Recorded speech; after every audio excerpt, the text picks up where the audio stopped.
What's up, boys and girls, ladies and gentlemen, day traders, cloud swing traders. Hope you guys are doing absolutely fantastic. I see you guys piling into the room already. We got Albert in the house. Good morning to you, Bill. Good morning, Cindy, Corey, Frank, Greg. We got Greg Gilbert in the house. Good morning to Jason, Joe, Marius. Good morning, Michelle. We got Miguel. Mike is Randy, Tim, Tina. The squadron's here. All my peeps in YouTube land. Good morning to all you. We got Cindy. Good morning to Richard Jet. We got Motivation Arc in the house. Good morning to you. Clarice, Real Virtual Demands. Woo. And we got some chaos in the morning. We got a little chaos in the morning. So we're looking okay. About 33 minutes ago, we were looking okay. Sold off on I didn't think there was gonna be a reaction to it, but it was essentially the hourly wages went up. So that increased. It was supposed to be 1%. It's up about 1.2%. I see some people saying maybe a little bit of an overreaction to it. Maybe that's true. The market has, I don't think, ever moved off that number. So, take it for what it is. It might be a little bit of overreaction, but I think it's not this number specifically that we're dropping on. I think it's a little bit of a buildup to Jerome Powell tomorrow. So, Jerome Powell coming in tomorrow. We're going to be talking rate hikes. And I haven't seen really good news in the last couple. Like all the reports have been like, oh, it wasn't that bad. Like that's been the reaction. It wasn't that bad. But altogether, you got GDP missing. Now you got higher wages for hourly employees, higher than expected. So the economy itself is shrinking. Employees getting more money. We just had and I think that was a bigger story yesterday was the actual treasury market. So you have Janet Yellen coming out saying we're putting out the report was about 40 billion, but then congruently total, it looks like the government is planning on spending about 800 or not 800 billion, but yeah, 850 billion totals, which that comes into about 300 billion more than we were originally expected. So government is on a little spending spree. What typically happens when the government spends money? Well, it typically increases inflation, not decreases. So I think just all in all, we have a little bit of just bad news trickling in. Nothing is really setting the market off. But I think that's where we're kind of at. DJ Kid is in Virginia, East Coaster as well. All right, beautiful. So I think that's what we're kind of just building up to and adding to, and then we have the bank failure in Philly. So we got some regional news. We got some things sprinkling into the market, and I think there's a little concern about which Jerome Powell we get tomorrow. Do we get a little bit more dovish or hawkish Jerome Powell? And I don't know. Most likely, like I said, I think he still sticks to the script of, hey, we have to take a look at those numbers and we'll continue to see reports. But I think each time one of these numbers comes out as a slight little miss, I think we are getting a little bit more like, okay, I just don't know. I'm trying to find the light somewhere, and it comes harder and harder to do so. So we'll see. We'll see. Probably though, I mean, right now we're still in yesterday's candle, so still inside day at open, which is positive. We're still above the 20-day EMA for now. We still got 24 more minutes. That's a lot of time. So we'll see where we actually open. Otherwise, I got resistance now, and this is where it gets a little tougher. Resistance on the SPY is 508.96. We're below that. Yesterday, we put in 509.66. The other thing that we're kind of rejecting off is at 510.47. It's essentially exactly where we thought we could see a little bit more of a pullback. And then if we start breaking out higher, 514. But we've got a lot of resistance ahead of us for today. Support is a little bit lower. And I think we probably stick within this 506.33 range. And then I think to the high side, we're probably sitting at 509.66, unless we get some kind of crazy black swan, something crazy in the markets. I don't, obviously, you can't foresee it. But then we also have earnings coming out as well. So we have a bunch of companies that did report today. SMCI, I believe, reports tonight. Let me see. Which I thought originally Earnings Whisperer said Wednesday. But TradingView was telling me tonight, so we might have that coming out. AMD, I thought Earnings Whisperer also said Wednesday. TradingView is telling me today. So we got AMD after the bell, we got SMCI, so we're coming in heavy with the chips in terms of earnings.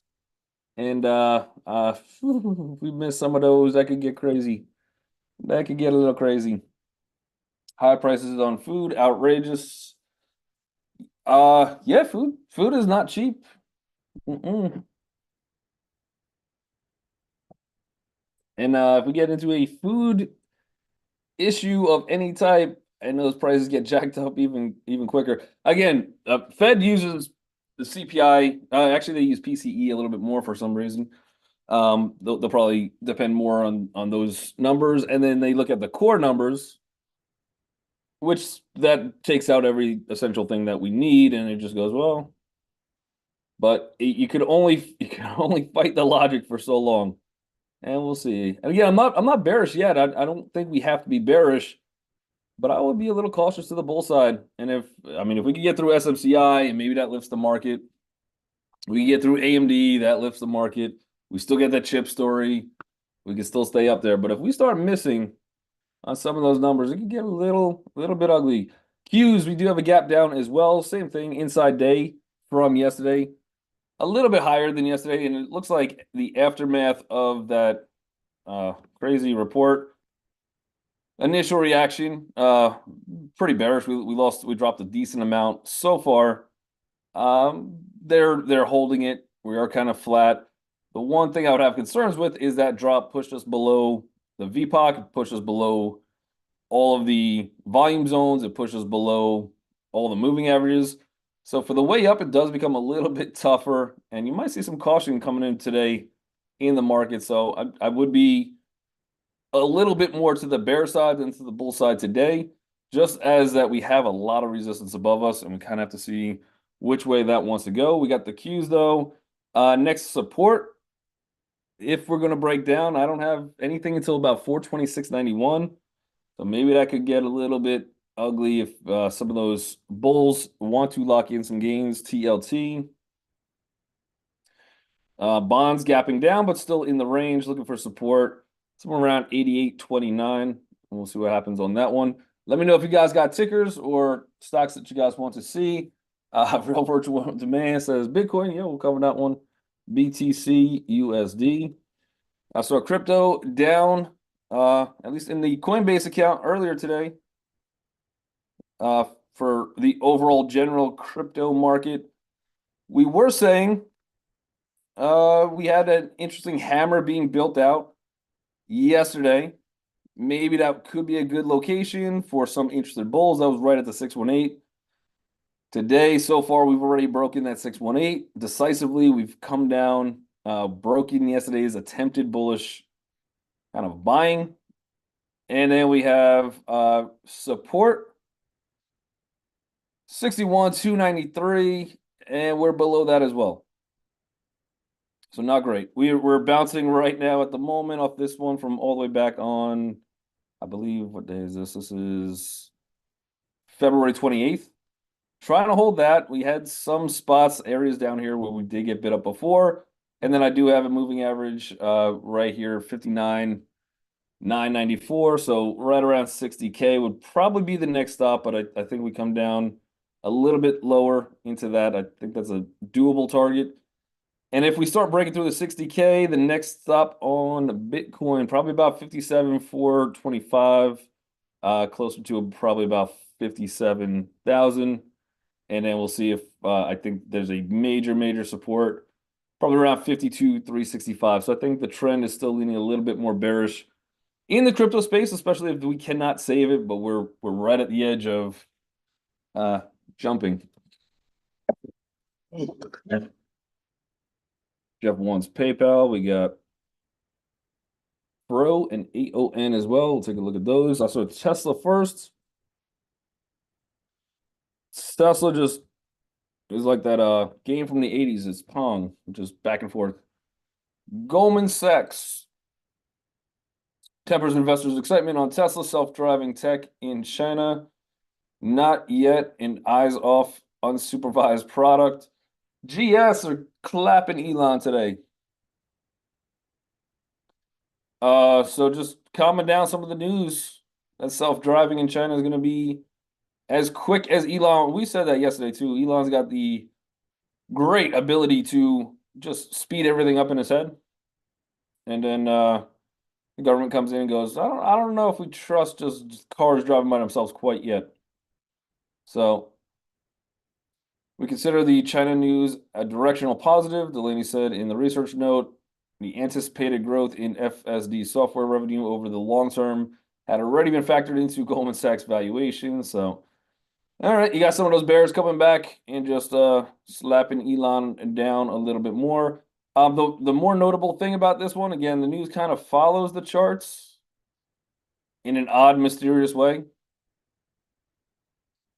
But I have big resistance 203.21. We've talked about that. The other one prior to that was right in this 200. It was like 201, which we almost got into that zone. So we did get into an area after a big monster move from about 140 all the way up to this 200 zone. And I think there's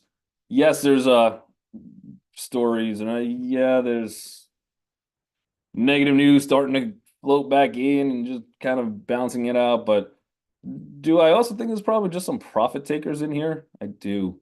So we're still in yesterday's candle. So at least we got the inside candle. Watch for the low of that to break. So watch for 184.42.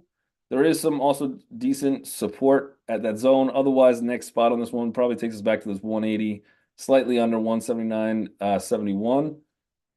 But resistance, if the bulls want to step back in and say, hey, I want to buy the dip on anything, I don't know if this is a big enough dip for one day. I do have a moving average that's also going to probably hold us down. That's at 189.55, so 190. It's going to be a little bit of resistance again. And then ultimately, I think 193.92. If the bulls are so blessed to get out at that spot, I think they probably take that opportunity, knowing that got some negative reports starting to come back in, but still a big gap that we most likely have to fill. It is a gap and go from the day before, but that's an inside candle. So realistically, I think this is a gap that will fill eventually back down to 171. Probably not today unless the overall market wants to take a little bit of a dump. PayPal. PayPal. Earnings today. They missed on earnings per share. They came in at 108. Estimated was, so they're saying 1.219. I was seeing 122. So they did miss on earnings per share by 11%. But the revenue is good. Revenue grew. So that's 183 million. Surprise beat to the higher side. So ultimately they did just under 7.7 billion. Looking deeper into the reports, the margin grew by 4%, and their transactions grew as well. So similar to what we saw on Tesla, where we had the margins grow, and that did it for the investors of Tesla, kind of pushing it up, going, hey, probably oversold. We're seeing some margins increase. Keep in mind the one big narrative on PayPal is that they're the dinosaur of the industry. They've been around forever. They're no longer a growth stock. They're more of a value stock, even though their revenues are growing about 8% a year. So now you're starting to increase the margins. The other thing that showed up pretty notably in a bullish or positive direction for PayPal is that a lot of their price cuts, and I think they also had some layoffs, started to factor into some of the margins. So some of their price cutting strategies so far has been good. The negative to the report is they still had they still had a less, what I forgot how they phrased it, but I think it's a less user acquisition. So we'll see. We'll see what happens. Easy for you to say, yeah.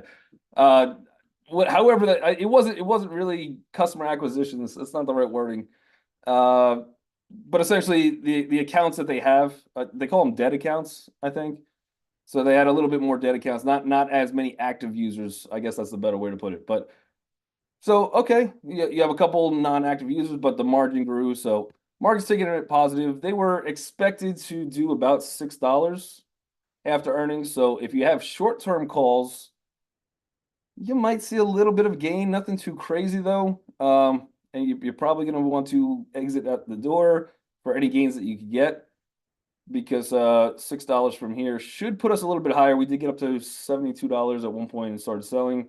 Otherwise, the intraday chart on it, not bad. I mean, pretty decent run up. This initial sell off, I think, was on the earnings per share, and then they kind of, I think that was probably most likely the algo move to it.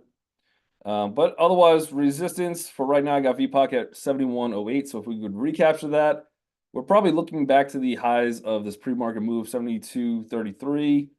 I've got calls on this one that expired in 2025. So I'm not too concerned, but I kind of do want to take a little bit of profit. So I might sell some at open, let the rest of them ride and go from there. We'll see.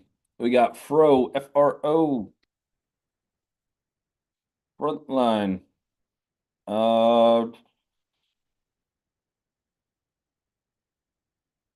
Pull this one back to the daily. Got a little bit of a gap up. Overall trend has been pretty consistently bullish. Not positive even what Frontline is. I'm not too familiar with this one. But we are gapping into a little bit of resistance. In Living Therapeutics, Alpine Immune Sciences, Genix Therapeutics, and other big stocks moving higher today. So this is third. This looks like a biotech, maybe. Uh, yep, that's just giving me the price. No article there. And then the last news was April 4th. So right now I don't have any news on it as to why it's gapping up. But gapping up, we do have a pretty good resistance right around 24.14. If that could break, target to me would be about 24.43. Otherwise, even though again it is a gap and go from yesterday, there was still some bulls in that candle. Plus, that was an inside day from the day before, which was a bullish breakout. Probably some of those people, if you were trading this one, you're going to be taking something there. So I would look for more of a fade on this one. I don't know how much I'd be interested in to play it short, but if you like it long, looking for probably buying somewhere around 23.83 might be a spot for some bulls. AON.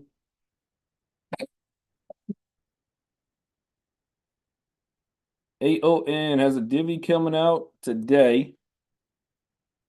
Okay. Looks like they had earnings the other day, missed 3.94% expected from earnings per share, and then missed by 65 million on the expected revenue. This is technically a retest gap that has not been closed. Big resistance coming back in from this 285.59 zone. Maybe you're looking for that gap fill up there, which would be a pretty healthy move. I don't know if that one happens today. That resistance looks like an absolute beast, 287.59. So I don't think we get good risk reward. Probably about a buck, unless you think that could break. Otherwise, I don't really see anything else too interesting on it in terms of news or why bulls would just automatically get excited. This was the attempted retest, and we are slightly above it. So I'd probably be looking to see if I did want to play this one long. Maybe we get down to 282.90, potentially even like 280.31, and then give yourself a wide stop. But at open, I would let it just kind of relax, see if it wants to pull back first. And then if you want to buy the dip, it's not because you're bullish, it's because you're trying to see if you get some more of those bears to start closing out some of the positions, locking in profit. And you kind of want some momentum with that one. So maybe 10 EMA strategy on that would be decent. Tesla uses cameras, not LIDAR. China wants to control those cameras. Maybe. I, I don't know anything about the cameras that China uses. And I honestly don't know how that would affect like why? Why would China want to control the cameras on Tesla? They just pop up a propaganda ad as you're driving at the red lights. Do they have red lights? I don't even know. I'm not sure. You got SYY Cisco Corporation. So this is earnings beat per share by 1 penny. Their revenue was a decent miss, 355 million to the downside. So not great on the revenue portion of things. Not sure what the guidance was on it. Pretty decent little gap down. You got a little bit of support coming in. I would be a little bit more bearish than bullish, but probably not at open. This is a decent looking gap down. First target where we get some support, probably 73.48. The one after that would take me into 73.31, but yeah, pretty big gap at open. I wouldn't mind. I wouldn't jump in on the fade to go higher, but I would set an alert somewhere if it could get back to like the 74.58 zone. That might be a spot to watch. SYY. Let's add this one to the list. I like when I get some new stocks just added. I'm like, okay. Gonna add this one to the list. We'll see if it gets up to that volume zone. So a little bit higher, and then that might be worth the attempted short on it. Which might not come today. We'll see. But if the market wants to crumble after hours today, or Jerome Powell wants to go all hawkish on us, then maybe. Churn, is that a ticker? No. I'm gonna say that seems like a lot of letters for it, so I'm confused on that comment, but I'm sure it was something I said. Not 100% sure. We got AAL. AAL. Just hanging out. Lots of consolidation. So it is a gap and go to the bear side. Still inside day. Looks like we've been leveling down. Trend is a little bit more bearish than bullish. Look for support. Well, recently, at least, after this kind of massive move. So right now, this is either profit taken and we're consolidating for kind of another move higher, or if bears really want to come in, which AAL's been performing decent, most of the airlines. And one thing I would look for is that this is a little bit of a head and shoulders neckline. That's a good neckline test. I wouldn't mind trying to go bearish, but the question is where.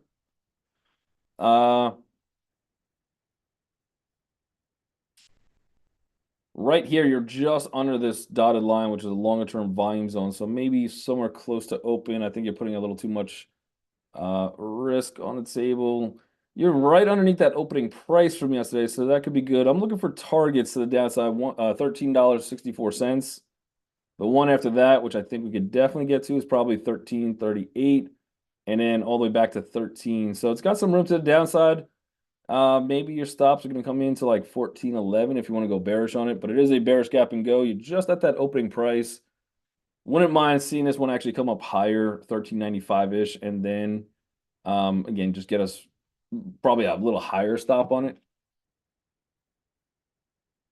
If you're like, hey, I'm not a big fan of AAL, but otherwise inside day. So I don't think we get uh too much sentiment right out of the gate. So I might have to chop around for a little bit. We got Roblo. There's a gap and go to the bear side, and that is clearing yesterday's entire price action. Might be a little bit more appealing. First support comes in 35.54. We have already hit that one. That is a decent looking support though. If that starts to break, 35.11 and then maybe back down to like 34.89. So definitely gap and go to the bear side. It's been a struggle bus on Roblox for some time now. I like the fact we're clearing that, what should have been a stronger support. So that looks good. I'm going to move this one higher to the list too. I'm going to go short something, maybe Roblox, especially if we get maybe a opening high wave green candle. I can see that coming in, but yeah, kind of like that one to the short side. NXP.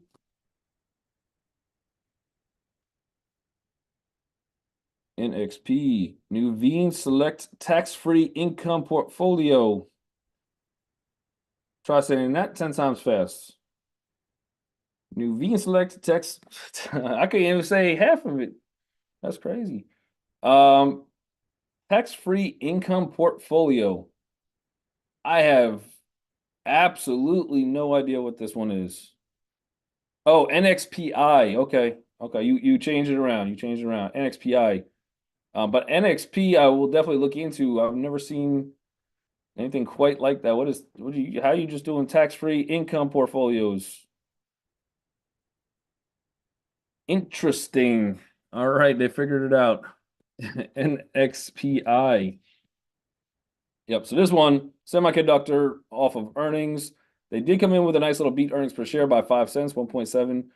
To the downside, they missed by 3.199 million, so 0.10%. Not too bad. Still absolute monster in terms of the actual dollars they brought in, which is good. This is a retest gap, and you're getting a little close to the high end of this pivot. I would love to see just a little bit more follow through on this one, 262.21, unless we've done that already pre-market. 262.21 to the penny. To the penny. So we've already hit that one, and it is a retest gap. I actually probably wouldn't mind trying to fade this one bearish. We hit that to the absolute penny, and then we started to roll down. I'd be watching this one for the short side. Let's add this one to the list as well. Yeah.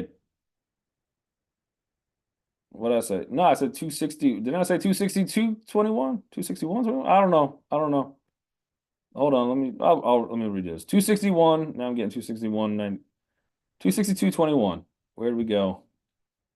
What did I say? Ooh, close enough. Got right up there. But yeah, I don't know what I said. I say things. Sometimes I say things. It's adorable. Miguel says tax-free income portfolio. I've been doing it wrong the entire. Yeah, why do I buy? They have tax-free income portfolios. I'm here out there trading stocks like a real dummy. Just, they just love to send me the tax bills at the end of the year, and I'm like, I wish I had that tax-free portfolio. Micro strategy. They're big into Bitcoin world, so Bitcoin is kind of coming down a little bit. They did have earnings. Looks like a miss by a whole heck of a lot. Earnings per share way off. That one probably looks like a solid fade lower, I would assume. But that is also the morning bell. So everybody in the chat, make sure you guys hit that like and subscribe button if you're in YouTube land. I couldn't get to all of the options today, all of the requests today, but be safe in the market. Keep in mind it's going to get a little volatile before Jerome Powell tomorrow, and I think the market kind of wants to just wait and see. I would not mind waiting and seeing what he has to say tomorrow, but we'll catch you guys then, and we'll go over it then.